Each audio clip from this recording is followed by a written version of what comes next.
Welcome students in this video lecture series for diploma courses. हमारा आज का subject है आरसीसी एसडीडी 1। इस कोर्स का कोर्स कोड है 505 और ये हमारे आरजीपीवी की स्कीम जुलाई 2012 के हिसाब से हम लोग पढ़ेंगे। आज का हमारा टॉपिक है मोमेंट ऑफ रेजिस्टेंस। ठीक है, by limited state method. By limit state method. ये लेक्चर मेरे द्वारा यानी कमलेश गुप्ता के द्वारा डिलीवर किया जा रहा है। Presently I am a lecturer of civil engineering in government polytechnic college Silwa. This is our institute photo.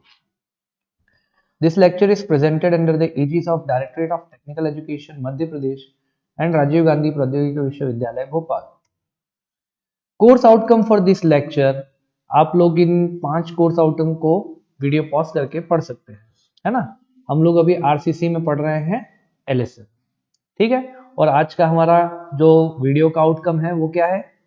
That is moment of resistance, MOR। तो moment of resistance of a singly reinforced beam, इसके लिए हम सबसे पहले annexure G page number 96 IS code 456 इसे खोल लें। Page number 96। Page number 96 के ऊपर आप लोग 2-3 चीजें देखेंगे। सबसे पहला है रेक्टेंगुलर सेक्शन। रेक्टेंगुलर सेक्शन के लिए क्लॉज नंबर है G1।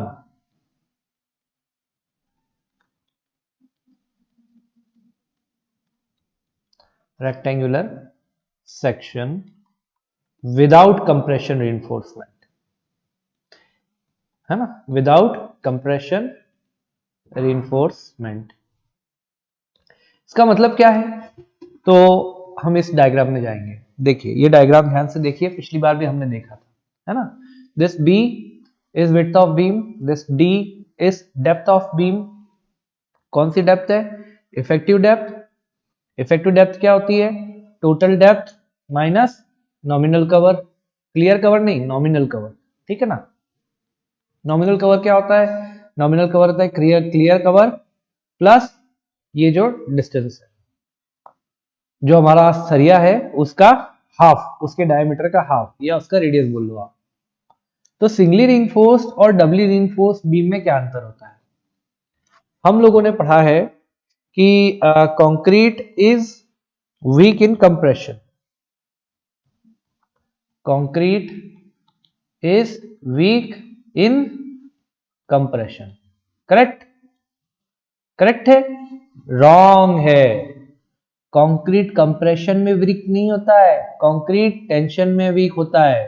ध्यान से सुनो, सोना नहीं है अपने को। तो concrete is weak in tension, और तो उस टेंशन को लेने के लिए हम किसको भेजते हैं? हम भेजते हैं स्टील को। जब भी कंक्रीट को कोई टेंशन आएगा तो उसके लिए कौन आएगा? स्टील आएगा, ठीक है। कंक्रीट का टेंशन सॉल्व करने के लिए कौन है? स्टील है। अब क्या हुआ, मान लो कि जैसे ये हमारा एक कंक्रीट की बीम है, ये उसका सेक्शन है।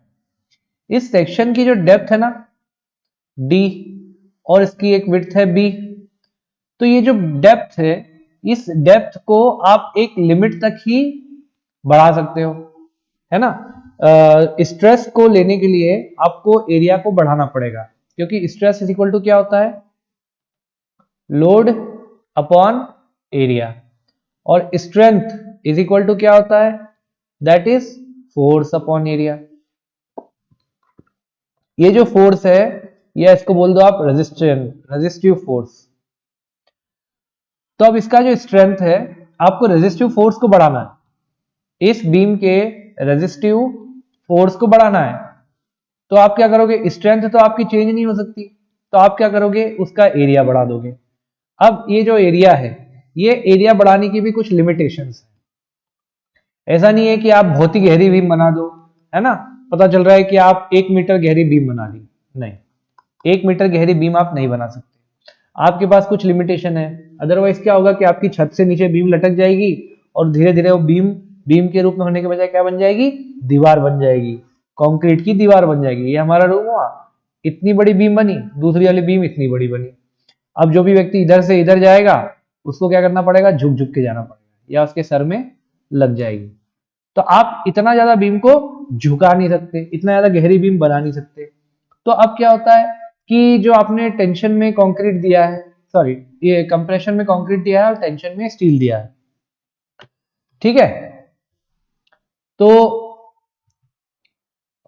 हम बिना कंक्रीट की बीम की डेप्थ को बढ़ाए कंक्रीट की रेजिस्टिव फोर्स को बढ़ाते हैं, तो उस केस में हम जो स्टील है उसमें टेंशन के साथ साथ कंप्रेशन में भी दे देते हैं। क्लियर? अब वो सब हम आगे और पढ़ेंगे, अभी उतना टेंशन लेने की जरूरत नहीं है। अभी हम सिंपल सिंगली रिइंफोर्स बीम की बात करते हैं। अभी केवल इतना याद रखो कि डबली रिइंफोर्स में कंप्रेशन में भी स्टील देते हैं, है ना। अब हम सिंगली रिइंफोर्स बीम की बात करते हैं। सिंगली रिइंफोर्स बीम का मतलब ये हुआ कि कंप्रेशन में स्टील नहीं दे रहे हैं, केवल टेंशन के लिए दे रहे हैं, ठीक। तो अगर ये हमारे स्टील के क्या है, बार है, उस बार को हम कहां से देख रहे हैं, सामने से देख रहे हैं। जैसे ये स्टील का बार है, इसको हमने यहां से देखा तो ये क्या बन गया, सर्कल। इस सर्कल का डायामीटर होगा, उसको हमने कह दिया dia, dia of steel bar. Clear? ये हो गया डाया। और कितने नंबर है ये, 3। तो इसको लिखते कैसे हैं, इसको लिखते हैं 3 नॉस, और मान लो डाया की वैल्यू है तुम्हारी 20 mm, 3 नॉस 20 mm डाया। ये लिखने का तरीका है, ठीक है। ये इसका नोमेनक्लेचर है, उसको भी ज्यादा इसमें डीप में जाने की जरूरत नहीं है। तो सिंगली रिइंफोर्स्ड बीम के अंदर ये हमारे हो गए सरिये। अब इसका एरिया निकालना है, AST, ए से एरिया, एस से स्टील, टी से टेंशन। तो AST का फुल फॉर्म क्या हो गया, area of steel in tension, ठीक है। इसकी वैल्यू कितनी आएगी, area of steel in tension is equal to π/4 diameter का स्क्वायर। क्लियर? ये क्यों लिखा, क्योंकि ये एक सर्कल है, ये एरिया कितना है, ये एक का एरिया कितना हो गया, सर्कल। लेकिन ये है कितने अपने पास में, 1 2 3, ऐसे करते करते हो सकता है कितने हो, n। तो इसको मल्टीप्लाई कर दो आप नंबर ऑफ बार्स से। क्लियर? तो area of steel in tension will equal to n into π/4 diameter का स्क्वायर। इसको आप लिख लो, ये हो गया area of steel reinforcement in tension, इसको आप लिख लो। ये एक फॉर्मूला याद रखना है आपको। अब आपको एक ये जो बीम हमारी बन रही है ना, इस बीम को आप देखिए, इस बीम की विड्थ है b। क्लियर? b क्या हो गई, width of beam. Capital D, capital D क्या है, टोटल डेप्थ ऑफ बीम। यहां तक क्लियर है? अब आपको क्या निकालना है, इस बीम का एरिया निकालना है, एरिया ऑफ बीम। वो कितना निकलेगा, b इंटू कैपिटल D। ये एरिया इस पूरे कंक्रीट के एरिया के बराबर है। लेकिन आप ध्यान दो, रीइंफोर्स्ड सीमेंट कंक्रीट में कंक्रीट जो है वो कंप्रेशन उठाएगा, स्टील जो है वो टेंशन उठाएगा। क्लियर? तो अब ये जो टोटल एरिया है, क्या ये टोटल एरिया हमारा कंप्रेशन उठा रहा है या नहीं उठा रहा है, इसको सोचना पड़ेगा। इसको समझने के लिए हम क्या करेंगे, इस बीम को यहां से मैं एक ये डायग्राम देखो आप, ये डायग्राम में ये जो जा रहा है ना, ये NA क्या था, न्यूट्रल एक्सिस। न्यूट्रल एक्सिस का मतलब क्या होता है बताएं। न्यूट्रल एक्सिस का मतलब ये होता है, अगर मैं यहां पे एक शियर स्ट्रेस का डायग्राम बनाऊं, ठीक है, बेंडिंग स्ट्रेस का बना रहा हूं मैं। ये मैंने बेंडिंग स्ट्रेस का डायग्राम बनाया, सब मॉस में था। ठीक है, अब ये जो बेंडिंग स्ट्रेस का डायग्राम बनाया तो यहां पे टेंशन आएगा, ये कंप्रेशन दिखा रहा है। ठीक है, यहां पे सबसे ज्यादा कंप्रेशन, क्योंकि ये बीम हमारी मुड़ेगी, अगर ये बीम मुड़ रही है ना, जैसे ये लोड लगाया तो बीम मुड़ेगी, तो सबसे ज्यादा कंप्रेशन कहां आएगा? सबसे ऊपर। और सबसे ज्यादा टेंशन कहां आएगा? सबसे नीचे। तो सबसे ऊपर की जो कंप्रेशन है उसकी वैल्यू हो गई ये। ठीक है, और सबसे नीचे जो टेंशन है उसकी वैल्यू हो गई ये। अब टेंशन वाला पार्ट कौन उठा रहा है? ये जो ये जो टेंशन कंक्रीट में आएगा, इसे हम कंक्रीट में नहीं लेंगे। हम क्या करेंगे? हम इस टेंशन को बोलेंगे कि ये टेंशन कौन लेगा? स्टील। तो इसका डायग्राम कैसा बनेगा? देखिए आप, ये मैंने बनाया स्टील कंक्रीट का सेक्शन। ठीक है, मेरी इफेक्टिव डेप्थ कितनी है इसकी? ये होगी मेरी इफेक्टिव डेप्थ डी। अब यहां से मेरी ये जा रही है न्यूट्रल एक्सिस। इस न्यूट्रल एक्सिस के अंदर, इस न्यूट्रल एक्सिस की डेप्थ कितनी है? X u. Clear? X you. यहां से अगर मैं एक ये सीधी लाइन खींच दूं, इस सीधी लाइन पर बेंडिंग स्ट्रेस कितनी है? बेंडिंग स्ट्रेस कितना है? 0। ठीक है, तो क्योंकि ये जो बीम है ये जब ऐसे मुड़ेगी साइड से, तो इस सेक्शन पे सबसे ज्यादा कंप्रेशन आएगा यहाँ पे। तो यहां से यहां तक तो हम क्या मानते हैं कि दिस इज कंप्लीट कंप्रेशन, है ना। और टेंशन के लिए हम क्या मानते हैं कि टेंशन स्टील नहीं लेगा, टेंशन कंक्रीट नहीं लेगा, तो टेंशन कौन लेगा? स्टील। तो स्टील पे सीधा टेंशन लग जाएगा ये वाला, है ना। ये डायग्राम इसको ज्यादा डेप्थ में मत समझो, इसमें कंफ्यूज हो जाओगे, नहीं तो इतना कुछ नहीं भी समझोगे तो भी चलेगा। हम तो सीधे उसके बाद फॉर्मूले पे आ जाएंगे, पर अब एक छोटा सा आपको मैं उधर का दिखा देता हूं उसके अंदर कि हो क्या रहा है असल में उस बीम के अंदर। तो क्या हुआ कि यहाँ पे है कंप्रेशन, यहाँ पे है टेंशन। टेंशन को कौन बियर कर रहा है? स्टील बियर कर रहा है। कंप्रेशन को कौन बियर कर रहा है? कंक्रीट बियर कर रहा है। क्लियर? तो कंक्रीट का ये जो एरिया है एक्स यू, ये देखो ये क्या है? X you. एक्स यू क्या है? X u is equal to depth of neutral axis. तो कंप्रेशन वाला एरिया कितना हो गया? ये वाला। यानी यानी कि जो कंप्रेसिव फोर्स उठा रहा है वो कौन उठा रहा है? ये उठा रहा है ना। तो जो हम डायग्राम बना रहे थे उसमें हमको ये समझ में आ गया कि अगर मेरे को area of concrete, area of total concrete वो कितना होगा? ये है बी, टोटल है डी, कितना होगा? B into d. बट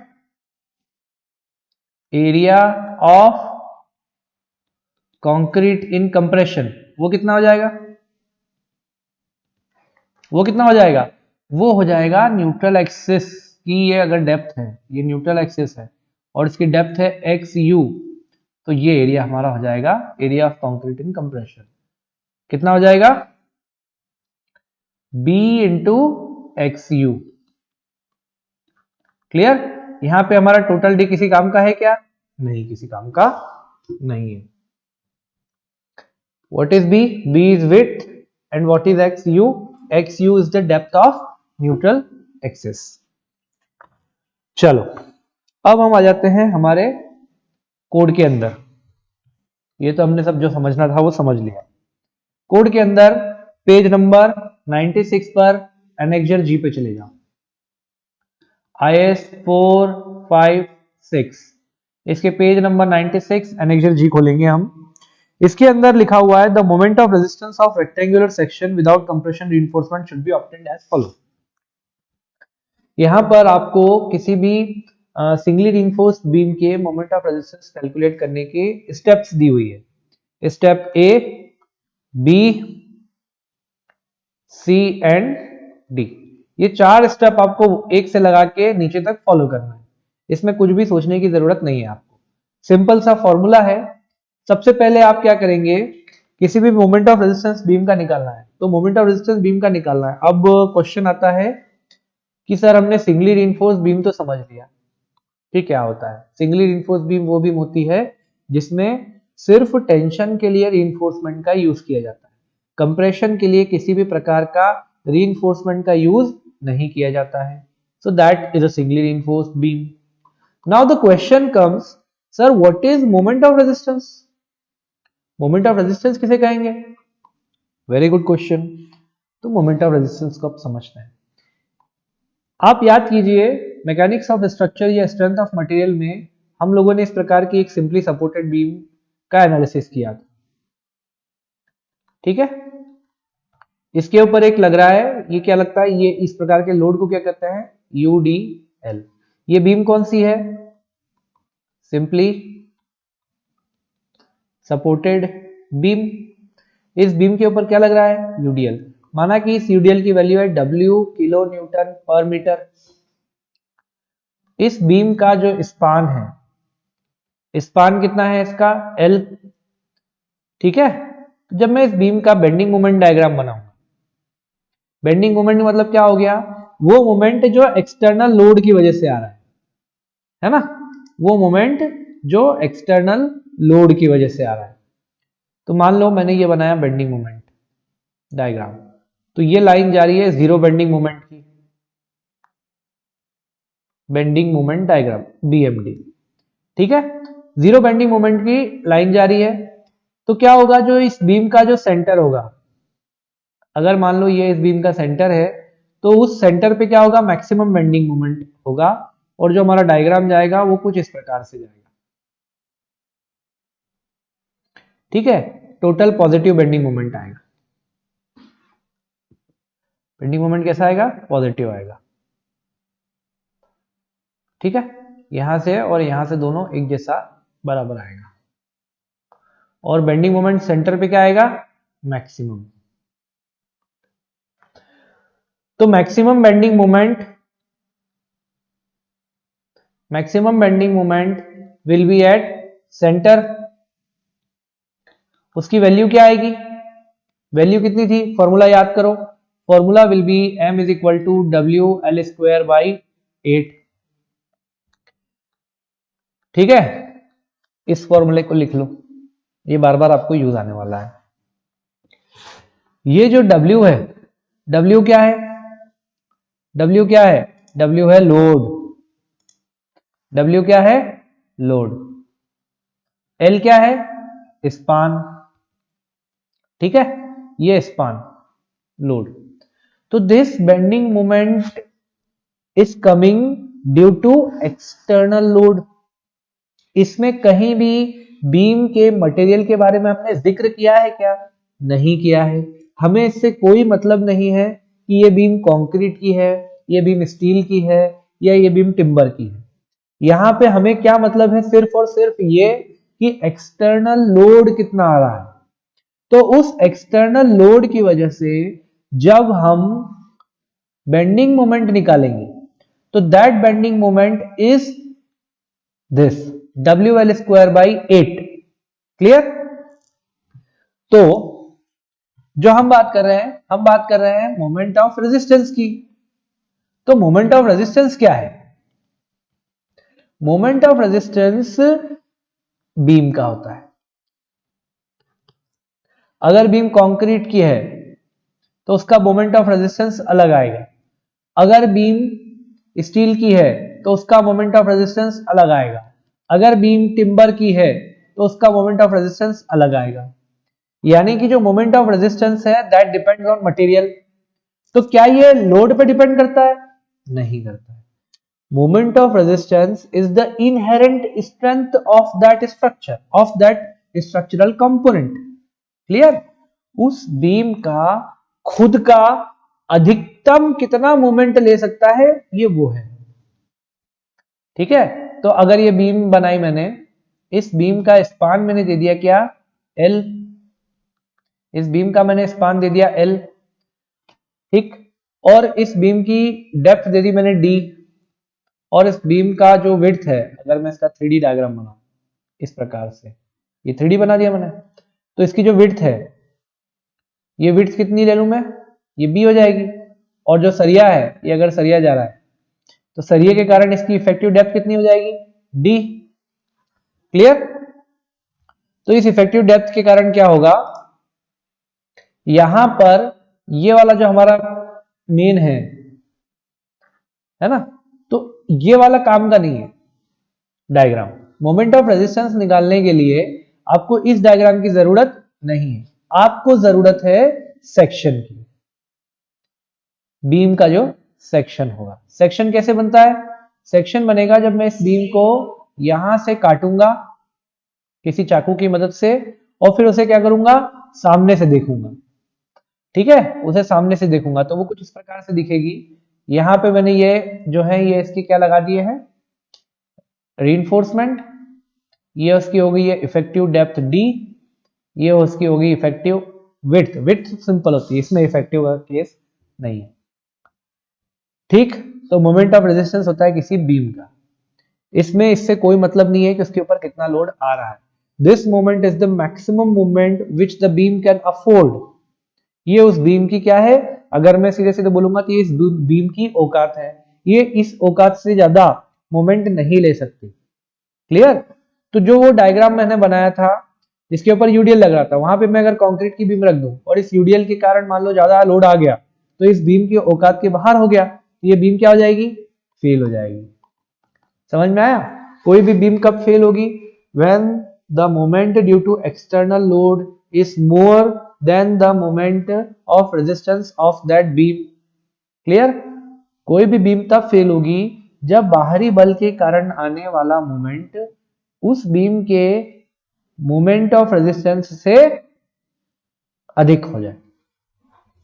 तो इसलिए मोमेंट ऑफ रेजिस्टेंस निकालना सबसे कंपलसरी काम है। तो किसी भी स्ट्रक्चर का हम डिजाइन करेंगे, उसके स्ट्रक्चरल कंपोनेंट यानी बीम का जब हम डिजाइन करेंगे तो बीम के डिजाइन में सबसे पहले हम क्या पता करेंगे, उस बीम का मोमेंट ऑफ रेजिस्टेंस।